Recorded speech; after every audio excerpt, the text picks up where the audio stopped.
Klein जो कि दुनिया का सबसे शक्तिशाली डेमन किंग है, उसकी आंखों में इंसानों के लिए सिर्फ नफरत थी। वो उन्हें मिटा देना चाहता था, पूरी मानव जाति को वो खत्म कर देना चाहता था। लेकिन किस्मत ने ऐसा पलटा खाया कि इंसानों की तबाही की राह पर निकला वही क्लेन एक नन्हे इंसानी बच्चे को देखकर पिघल गया। उसकी वो मासूमियत और वो नजरिया क्लेन के दिल को छू गया और उसने उस बच्चे को गोद ले लिया। और अब उसकी जिंदगी पूरी तरह से बदल गई थी। अब उसे अपनी असली शक्तियों को छिपाना था और एक साधारण इंसान की तरह जीते हुए उस बच्चे की परवरिश करनी थी, एक ऐसे इंसान की तरह जो बिल्कुल बेकार, कमजोर और मामूली हो। और यहीं से शुरू होती है इस कहानी की असली उड़ान। तो इस सीरीज की शुरुआत होती है उस बच्ची के साथ जिसका नाम है एलिसिया। वो अपने पिता के साथ खेत पर काम करने आई थी। जब काम खत्म हो जाता है तो उसके पिता उसे आवाज देते हैं कि चलो अब घर चलते हैं। एलिसिया वहाँ पर थोड़ी देर और रुकती है और आसपास के खेतों को देखती है और फिर उसकी नजर पड़ती है एडी के एक नक्शे पर। लेकिन अजीब बात ये थी कि उस नक्शे के बाद चारों तरफ सिर्फ अंधेरा था। पूरी दुनिया जैसे किसी काली कंबल में लिपटी हो और सिर्फ उन्हीं का आइलैंड दिखाई देता है, बाकी सब कुछ गायब था। वो सोच में पड़ जाती है कि आखिर ऐसा क्यों है। एलिसिया एक बहुत ही जिज्ञासु लड़की थी और वो अपने पिता से पूछती है कि हमारे शहर के आगे क्या है। ये एक साधारण सवाल लगता है, लेकिन उसका जवाब उसके पिता के पास भी नहीं था।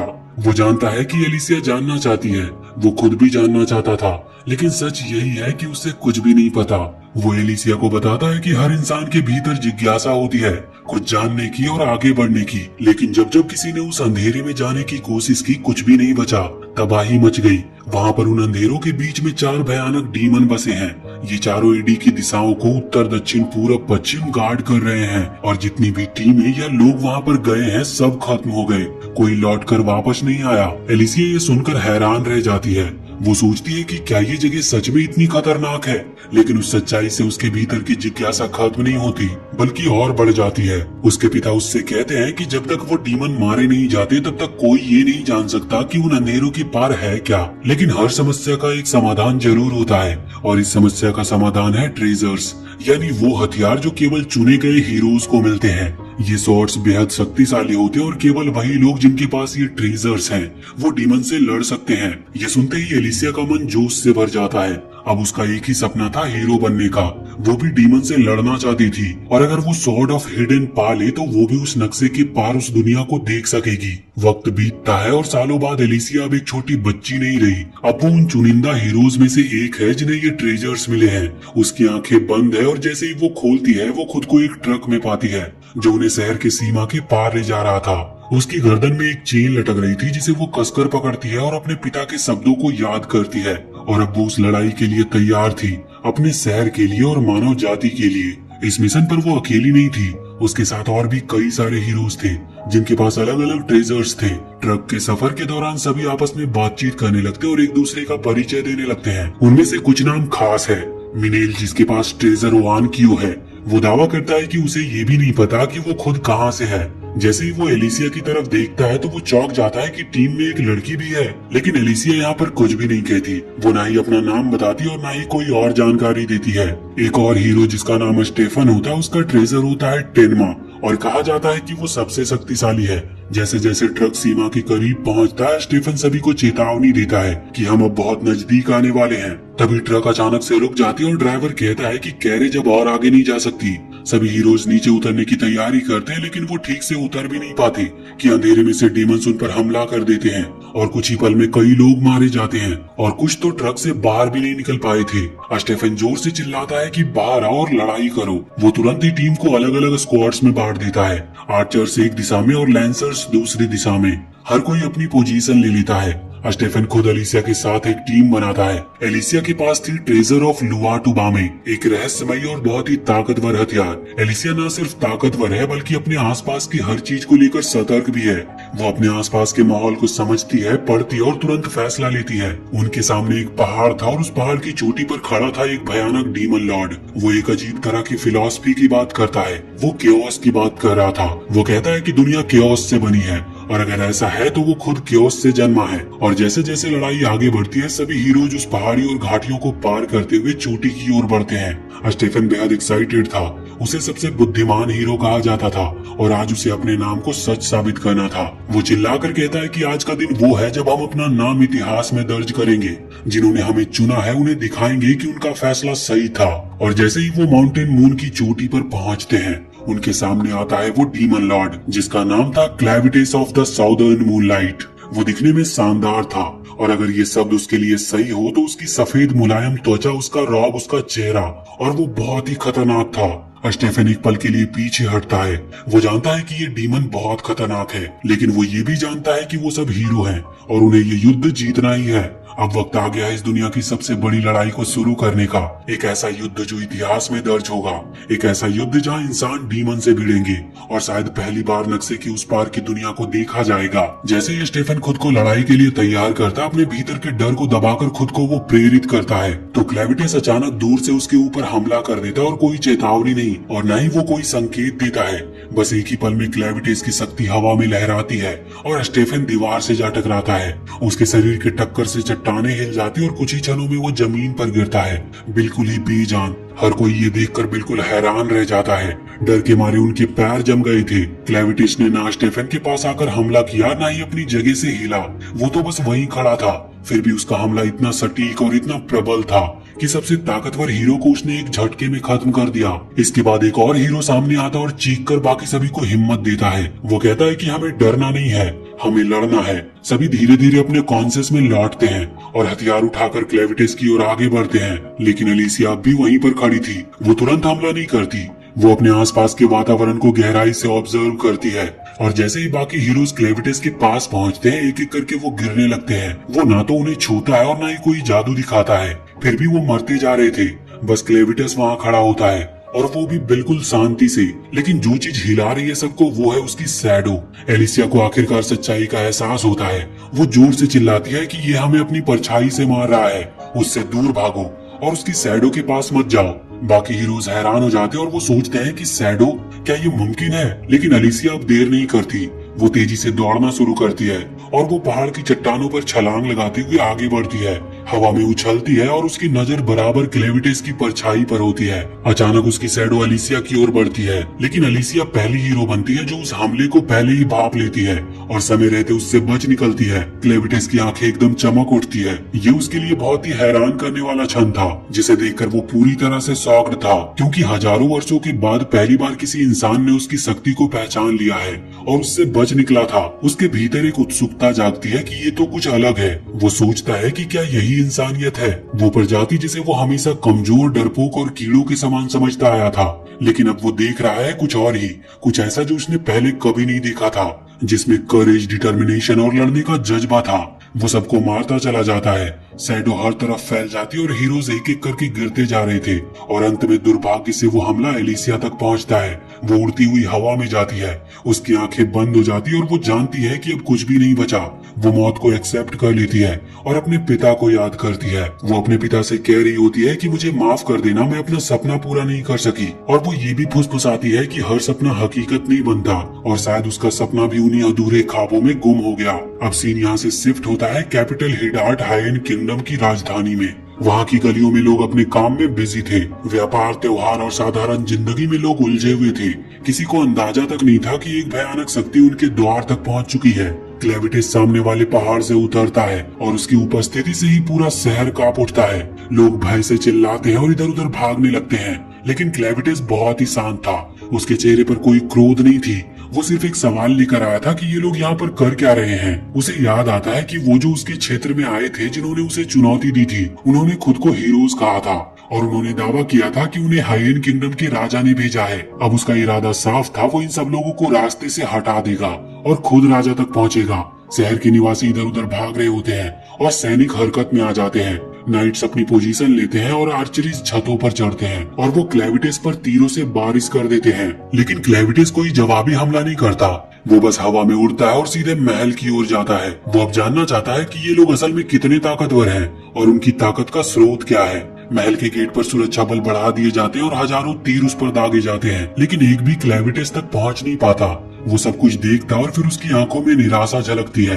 वो सोचता है कि ये है वो लोग जो खुद को महान समझते हैं, ये तो अब भी बहुत कमजोर हैं। फिर वो अपनी एक हथेली उठाता और उसे दीवार की ओर फेंकता है। दीवार गिर जाती है जैसे किसी पुरानी दीवार को सिर्फ एक थपकी दी गई हो। नाइट्स घबरा जाते हैं और अब उन्हें एहसास होता है कि ये खतरा उनकी सीमा से बाहर का है। उनमें से एक भागता और सीधा राजा के पास पहुंचता है। वो उन्हें बताता है कि एक डीमन शहर पर हमला कर चुका है। राजा चुपचाप सुनता है और उसके चेहरे पर कोई हैरानी नहीं थी, क्योंकि वो समझ जाता है कि इसका मतलब है कि हमारे भेजे गए हीरोज असफल हो चुके हैं। वो अपने सिंहासन से उठता है और उसकी आंखों में दृढ़ता थी। उसके पास एक ही चीज बची थी जो मायने रखती थी, ब्लेड ऑफ हेडेन, जिसे माना हेडलार्ड भी कहा जाता था। फिर एक और सिपाही वहाँ पर भागता हुआ आता और घबरा कर कहता है कि इस डीमन को कोई रोक नहीं पा रहा और आपको अब जल्दी से कहीं पर छिप जाना चाहिए। राजा उसे देखता है और वो जानता था कि भागना व्यर्थ होगा, क्योंकि अगर डीमन सच में अनस्टॉपेबल है तो वो चाहे जितना भी छिपे वो उसे ढूंढ निकालेगा। बाहर अब भी हमला जारी था। आग, तीर, स्पेल्स, हर हथियार आजमाए जा रहे थे, लेकिन क्लेविटिस के चेहरे पर कोई सिकन तक नहीं थी। फिर भी उसके मन में एक विचार उठता है कि एलिसिया ने जो स्वॉर्ड का इस्तेमाल किया था उसने मुझे थोड़ा घायल किया था। वो अपनी बाहों पर नजर डालता है जहाँ पर कुछ खरोंचे अब भी बाकी थी। इसका मतलब है अगर इंसानों को समय मिला और उन्हें अकेला छोड़ दिया जाए तो वो ताकतवर बन सकते हैं और वो उसे भी नुकसान पहुंचा सकते हैं। वो इंसानों के इलाकों से दूर रहना चाहता था, लेकिन इंसान है कि उसके क्षेत्र की चाह रखते थे। वो उसकी दुनिया में घुसते हैं और उसे चुनौती देते हैं, और यही उसे हर बार एक ही डिसीजन पर लाता है कि अब मैं हमला करूंगा, और यही जवाब होगा इंसानों की लालच का। जैसे ही राजा ब्लेड ऑफ हेडेन की रक्षा के लिए महल के अंदर बने सुरक्षित कमरे की ओर बढ़ता है और भारी दरवाजा खोलता है, ठीक उसी समय पर क्लेविटिस वहाँ पर पहुँच जाता है। राजा के चारों ओर फैले माहौल, उसकी पोशाक और आसपास रखी हुई शाही वस्तुओं को देखकर क्लेविटिस को ये समझने में जरा भी देर नहीं लगती कि उसके सामने खड़ा व्यक्ति कोई और नहीं बल्कि खुद इस राज्य का राजा है। वो बिना कोई संदेह जताए उससे पूछता है कि तुम ही हो इस जगह के शासक, और वो डीमन इस बार इंसानों की भाषा बोल रहा था। राजा एकदम चौंक उठता है कि एक डीमन इंसानों की भाषा कैसे बोल सकता है, और ये पूरी तरह से इम्पॉसिबल था। लेकिन जब क्लेविटिस खुद को परिचित कराता है तब राजा की आंखों में जो हैरानी थी वो भय में बदल जाती है। वो पहचान जाता है कि ये वही है, क्लेविटिस। क्लेविटिस आगे बढ़कर कहता है कि वो इंसानियत को खत्म करने नहीं बल्कि बचाने आया है, लेकिन वो तभी ऐसा कर पाएगा अगर उसे अपने कुछ सवालों के संतोषजनक उत्तर मिले, और ये उत्तर केवल राजा ही दे सकता था। यही सवाल तय करेंगे कि क्या मानव जाति बचेगी या समाप्त हो जाएगी। वो ये बात साफ कर देता है कि सिर्फ किंगडम हायेन के लोगों की नहीं बल्कि पूरी मानवता की बात कर रहा है वो। उसका सवाल बहुत ही साधारण था, लेकिन उनका प्रभाव गहरा होगा। वो पूछता है कि ये इंसान कौन है, उनका मूल स्वभाव क्या है, और वो किस प्रेरणा से काम करते हैं, और वो डीमन किंगडम पर क्यों हमला कर रहे हैं लगातार। राजा अपने एटीट्यूड में कहता है कि उसे एक डीमन को जवाब देने की कोई आवश्यकता नहीं है। वो ना तो डरा है और ना ही समझौता करने को तैयार है। क्लेविटिस दोबारा पूछता तक नहीं, और एक ही क्षण में वो अपनी शक्ति का उपयोग करता और राजा की गर्दन काट देता है। उसके सिर का ताज गिरता और वो जमीन पर ढह जाता है। इसके बाद क्लेविटिस चुपचाप महल से बाहर निकल जाता है। उसके भीतर अब ये धारणा और भी पक्की हो चुकी है कि इंसान एक खतरनाक जाति है, और जब तक वो उन्हें खत्म नहीं करता तब तक डीमन किंगडम सुरक्षित नहीं रहेगी। वो मन ही मन ये तय करता है कि अब वो पूरी मानवता का अंत करेगा, लेकिन ये काम उससे अकेले नहीं हो सकती। उसे इसके लिए एक टीम की जरूरत होगी, एक ऐसे टीम की जिसे टाइम लेकर तैयार किया जाए। जैसे ही वो राजधानी से दूर जाने लगता है, अचानक वो एक बच्चे की चीख सुनता है। वो रुकता है और मुड़कर देखता है। वहाँ पर एक माँ थी जो अब जीवन और मौत के बीच में झूल रही थी। अपने बच्चे को अपनी छाती से लगाए बैठी होती है। वो अब तक मरी नहीं थी, लेकिन उसकी हालत बहुत ही गंभीर थी। उसके चेहरे पर दर्द साफ झलक रहा था, लेकिन उसकी बाहों में अपने बच्चे को पकड़ रखने की ताकत अब भी बाकी थी। क्लेविटिस उसकी ओर बढ़ता है, और जैसे ही वो उस बच्चे को देखता है उसे कोई फर्क नहीं पड़ता। वो सिर्फ एक और ह्यूमन बेबी था। लेकिन तभी उस बच्चे की माँ अपनी अंतिम सांसें लेते हुए बोल उठती है। वो क्लेविटिस से विनती करती है कि प्लीज मेरे बच्चे को बचा लो। क्लेविटिस यहाँ पर कुछ पल के लिए रुकता है, और उसे समझ नहीं आता कि वो लेडी किससे भीख मांग रही है। क्या वो नहीं जानती कि वो खुद उस विनाश का कारण है जिसने सब कुछ तबाह कर दिया। वो उसे याद दिलाता है कि मैं वो हूँ जिसने इस तबाही को जन्म दिया है।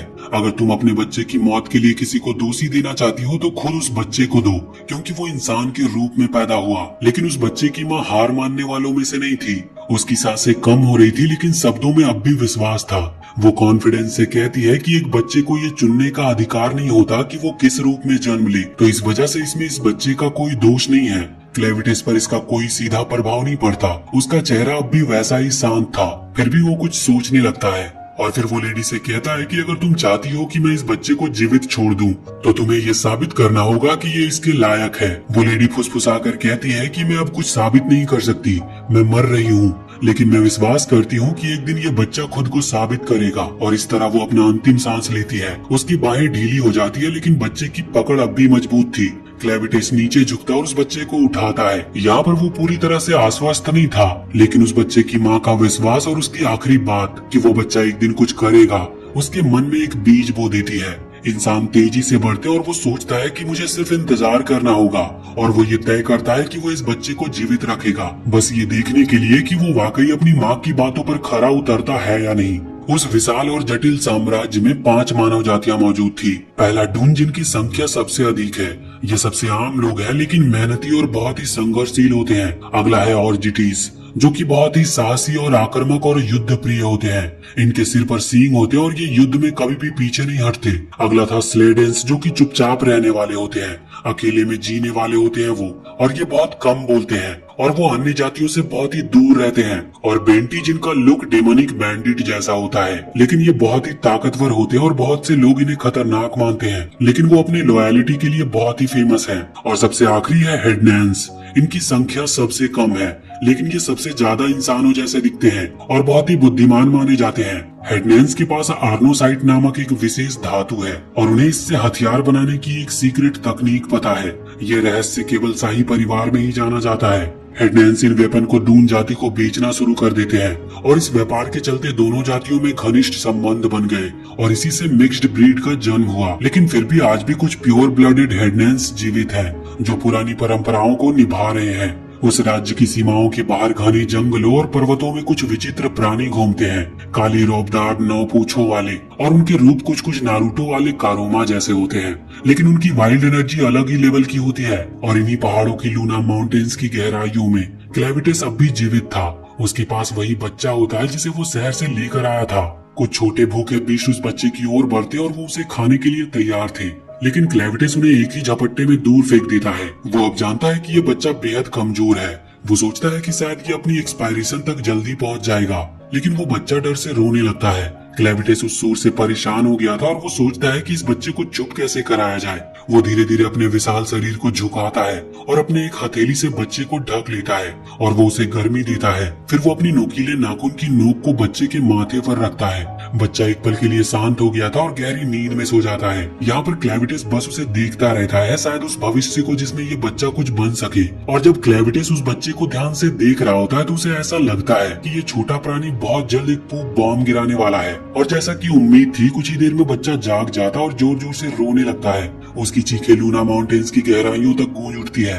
ये सब देख क्लेविटिस झुंझला जाता है, लेकिन अब वो उसे मार भी नहीं सकता था क्योंकि वो खुद ही उसे उठा कर लाया था। वो बच्चे को गोद में लेकर इधर उधर भटकने लगता है, ये सोचते हुए कि कैसे चुप कराया जाए। उसके दिमाग में एक ही उपाय आता है कि इसे किसी गड्ढे में फेंक देना चाहिए, लेकिन तभी वो रुकता और सोचता है कि ये कोई क्रूरता वाली बात नहीं होगी। दरअसल वो गड्ढा एक तरह की प्राकृतिक खाद से भरा था, जिसमें बहुत सारे कीड़े रेंग रहे होते हैं। और ये खतरनाक कीड़े नहीं बल्कि ऐसे कीड़े हैं जो गंदगी और मल पर पलते थे। जब ये कीड़े अपने छोटा सा डिनर एंजॉय कर रहे होते हैं तो क्लेविटिस वहीं खड़ा होकर सोचता है कि शायद इंसान बहुत तेजी से बड़े हो जाते हैं। उसे यही लगता है कि शायद कुछ ही रातों में ये बच्चा खुद अपना खाना ढूंढने लगेगा। यहाँ उसे याद आता है कि उसने इस बच्चे को कहाँ से उठाया था, लेकिन वो अब भी ये नहीं जानता कि ये बच्चा असल में है कौन। यहाँ पर वो अपने आप को कोसता है। वो सोचता है कि मुझे उस औरत की बातों में आकर उस बच्चे को उठाना नहीं था और अब इससे छुटकारा पाने का उसके पास और कोई तरीका भी नहीं था।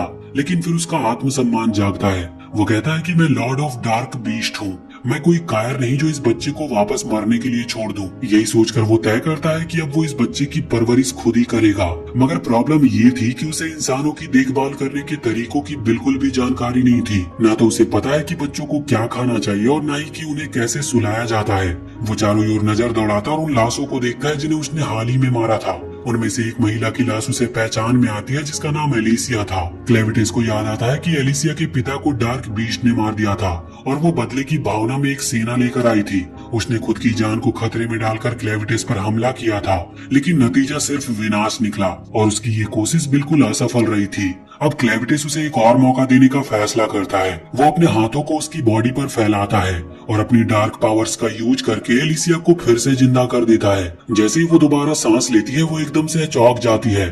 उसके शरीर में फिर से एनर्जी दौड़ती है और वो सीधे क्लेविटिस पर हमला करने की कोशिश करती है, लेकिन वो जल्दी महसूस करती है कि उसके पास कोई तलवार नहीं है और उसके साथी भी सब मारे जा चुके हैं। क्लेविटिस यहाँ पर कहता है कि मैंने तुम्हें अपनी डार्क एनर्जी से जिंदा किया है, अब तुम एक वॉकिंग डेड हो और तुम्हारा जीवन अब मुझसे जुड़ा है। एलिसिया को यह सुनकर गहरा झटका लगता है। वो अपने शरीर को देखती है जो अब थोड़ा पील हो चुका था और महसूस करती है कि वो अब कोई सामान्य इंसान नहीं रही, वो अब एक सुंदर सी जॉम्बी बन चुकी है। वो अपने होश में आने की कोशिश करती है और सोचती है कि ये डीमन इतने साफ इंसानी भाषा कैसे बोल सकता है, और साथ ही वो ये भी महसूस करती है कि शायद वो इस कत्लेआम से बचने वाली इकलौती इंसान है। क्लेविटिस उसकी तरफ देखता है और ऑर्डर देता है कि अपने ऑरेंजेस दिखाओ। ये सुनकर एलिसिया की आंखें फैल जाती है। वो चौंक कर सोचती है कि क्या इस डीमन ने अभी अभी उससे ऐसा अश्लील आदेश दिया। उसके दिमाग में बहुत ही गंदे थॉट्स दौड़ने लगते हैं और वो बहुत गुस्से में आ जाती है। लेकिन तभी क्लेविटिस उसे बताता है कि बच्चा भूखा है, तुम अभी अपने आर्मर उतारो और इस बच्चे को दूध पिलाओ। और तब एलिसिया को बात समझ आती है।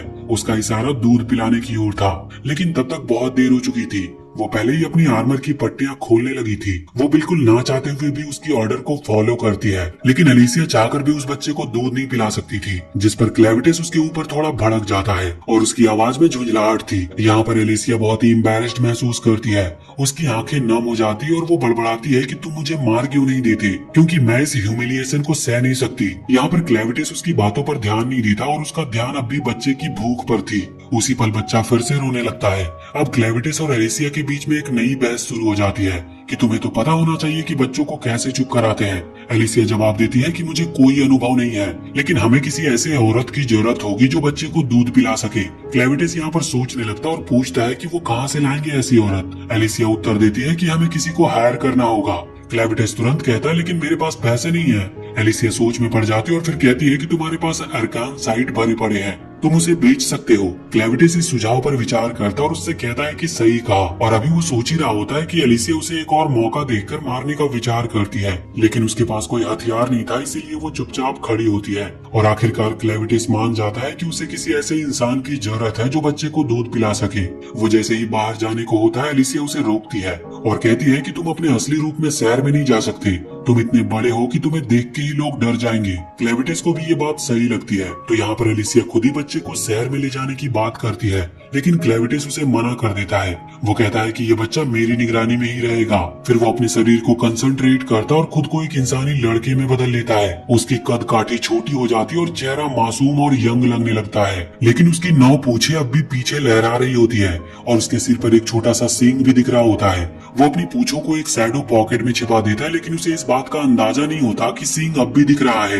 एलिसिया उसकी तरफ देखती है पर कुछ कहती नहीं। बाहर निकलने से पहले वो खुद का और बच्चे का नाम सोचता है। वो अपना नाम रखता है क्लेन और बच्चे का नाम रखता है लूना। वो एलिसिया से पूछता है कि तुम्हारा नाम क्या है। एलिसिया कुछ पलों की चुप्पी के बाद हल्के स्वर में कहती है कि उसका नाम अलीसिया है। इसके बाद तीनों मिलकर एक छोटी सी नदी की ओर निकल पड़ते हैं और जैसे ही वो उस जगह पर पहुंचते हैं जहाँ पर पानी मौजूद था, एलिसिया खुद पहल करती है और बच्चे को नहलाने की जिम्मेदारी अपने हाथों में लेती है। वो बड़े ही प्यार से बच्चे को नहला रही होती है, उसके छोटे छोटे हाथों और पैरों को पानी से साफ कर रही होती है, लेकिन तभी क्लेन एकदम से बीच में टपक पड़ता है बिना कोई चेतावनी दिए। एलिसिया उसे देखकर चौंकती है, लेकिन उसे नजरअंदाज करते हुए अपना काम जारी रखती है। वो बस नहला ही रही होती है कि अचानक बच्चे की तरफ से एक पी बॉम्ब उसके चेहरे पर गिरता है। एलिसिया की आंखें कुछ पलों के लिए बंद हो जाती है और फिर वो गहरी सांस लेकर खुद को शांत करने की कोशिश करती है।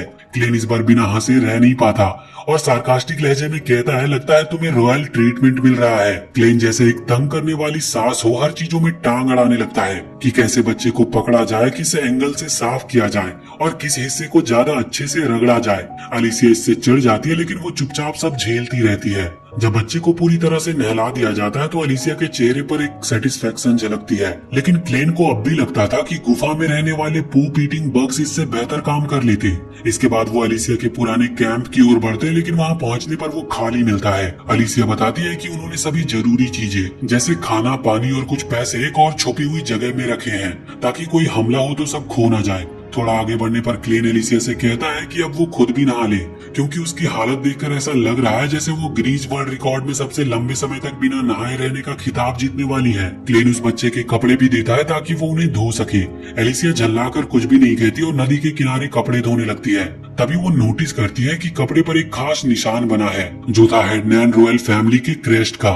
एलिसिया का चेहरा तुरंत गंभीर हो जाता है। वो समझ जाती है कि ये कोई साधारण बच्चा नहीं बल्कि एक राजघराने का वारिस है। उधर हियेन किंगडम के महल के खंडरों में एक सिपाही किसी भी सर्वाइवर को खोजने आता है, लेकिन चारों ओर सिर्फ तबाही और राख देखकर उसका दिल बैठ गया था। उसे याद आता है कि क्राउन प्रिंसेस ने आखिरी समय में एक बच्चे के साथ भाग निकलने की कोशिश की थी, लेकिन किंगडम की इस हालत को देखकर लगता है जैसे कोई भी नहीं बचा। वो राजा की सनक को इसके लिए जिम्मेदार मानता है, लेकिन फिर भी किसी एक सर्वाइवर की उम्मीद में इधर उधर वो देखने लगता है। इसी समय जनरल ड्रेल, जो कि एक और रेस से है, वो अपने कुछ सैनिकों के साथ हियेन किंगडम के बचे हुए हिस्सों का मुआयना कर रहा होता है। वो अपने एक सिपाही को आदेश देता है कि वो तुरंत एम्परर को ये खबर दे कि अब हेडनेनियन लैंड खाली हो चुका है और अगर वो जल्दी कुछ नहीं करते तो कोई और रेस इसे हड़प लेगा। जनरल ड्रेल का असली मकसद कुछ और ही था। वो हेडनेनियन रॉयल फैमिली के पास छुपे हुए एरिनोसाइट क्राफ्टिंग के रहस्य को हासिल करना चाहता था। वो ये भी ऑर्डर देता है कि अगर कोई रॉयल ब्लड वाला इंसान जिंदा मिले तो उसे तुरंत उसके सामने लाया जाए। वहीं दूसरी ओर एलिसिया अब क्लैन का सामना करती है। वो कपड़ा उसके सामने फेंकते हुए कहती है कि तुमने एक रॉयल चाइल्ड को किडनैप किया है। क्लेन ये सुनकर हैरान हो जाता है और तुरंत सफाई देता है कि मैंने इसे उठाया था जब एक मरती हुई औरत ने मुझे इसे सौंपा था और वो औरत हूबहू उसी इंसान रूप जैसा दिखती थी जो मैंने इस समय लिया हुआ है। एलिसिया को लगता है कि क्लेन झूठ बोल रहा है। वो उसकी हर बात पर शक करती है, लेकिन क्लेन उसे बीच में ही रोक देता और साफ कहता है कि उसने राजा को केवल इसीलिए मारा क्योंकि राजा ने पहले उस पर हमला किया था। फिर वो गंभीर होकर कहता है कि अब जब ये पता चल गया है कि बच्चा एक रॉयल है तो बहुत से लोग उसकी तलाश करेंगे, न कि सिर्फ उसे मारने के लिए बल्कि एरिनोसाइट क्राफ्टिंग का राज हासिल करने के लिए। क्लेन इस सच्चाई को जानकर बहुत ही उत्साहित होता है। वो सोचता है कि वो इस बच्चे को राजा बनाएगा और खुद उसकी परछाई बनकर सब कुछ नियंत्रित करेगा। एलिसिया ये सुनकर कांप जाती है। क्लेन की सोच और उसकी योजना उसे भयभीत कर देती है। वो सोचती है कि शायद उसने बच्चे की पहचान बताकर बहुत बड़ी गलती कर दी। क्लेन अब कहता है कि उन्हें जल्दी से किसी ऐसे औरत की तलाश करनी चाहिए जो बच्चे को दूध पिला सके और इसके लिए शहर जाना जरूरी होगा। एलिसिया मन में खुद को दिलासा देती है कि क्लेन इंसानों के बीच टिक नहीं पाएगा क्योंकि उसके सिर पर सींग है और कोई भी इंसान उसे पहचान लेगा। लेकिन वो ये भी भूल जाती है कि ऑर्जाइड्स नाम की एक मानव जाति होती है जिनके सिर में भी सींग होते हैं और क्लेन उनके बीच आसानी से मिल सकता है। फिर भी एलिसिया के मन में ये भरोसा होता है कि एक न एक दिन इंसान क्लेन की सच्चाई पहचान लेंगे और वो उसके खतरनाक प्लान को नाकाम कर देंगे। मगर एक बात अब एलिसिया को साफ समझ आ जाती है। क्लेन लूना को लेकर पागलपन की हद तक ऑब्सेस्ड हो चुका था और अगर लूना को कुछ हो गया तो शायद क्लेन का गुस्सा पूरी मानवता पर टूट पड़ेगा। इसीलिए वो ये तय कर लेती है कि अब चाहे कुछ भी हो वो लूना को किसी भी कीमत पर नुकसान नहीं पहुंचाने देगी। जैसे ही वो आगे बढ़ते हैं कुछ लुटेरे उनके ऊपर हमला कर देते हैं। उनमें से एक क्लेन के सिर पर भी वार करता है। एलिसिया सोचती है कि ये सिर्फ मामूली चोर उचक्के हैं और क्लेन जैसे ताकतवर लॉर्ड ऑफ डार्क बीस्ट के लिए ये कोई बड़ा खतरा नहीं है, लेकिन वो गलत साबित होती है। यहाँ क्लेन जमीन पर गिर पड़ता है और उसके सर में से खून बहने लगता है। एलिसिया घबरा जाती है। वो एक बच्ची की तरह चीख पड़ती है, लेकिन तभी कोई उसके सिर पर वार करता है और वो बेहोश हो जाती है। उसके अंदर क्लेन की डार्क पावर होने के बावजूद वो इतनी कमजोर कैसी हो सकती है, ये सोचकर उसे बहुत बड़ा झटका लगता है। काफी समय के बाद एलिसिया की आंखें खुलती है और उसे ऐसा महसूस होता है जैसे वो फिर से अपने सैनिकों के साथ क्लेविटिस पर हमला करने जा रही हो और मानो ये सब कोई सपना चल रहा हो। लेकिन तभी एक तेज आवाज उसके कानों में गूंज उठती है और वो चौंक कर जाग जाती है। उसके सामने क्लेन अपने इंसानी रूप में मुस्कुरा रहा होता है। वो उसे बताता है कि वो अब बैंडिट्स द्वारा पकड़ लिए गए हैं और एक बार फिर से उनका सफर एक नए संकट की ओर आगे बढ़ चलता है। तो फिलहाल हम इस वीडियो को यहीं पर एंड करते हैं और अगर आपको इसके आगे की भी कहानी जाननी है तो कमेंट सेक्शन में हमें जरूर बताएं और वीडियो को लाइक करके चैनल को सब्सक्राइब जरूर कर लें।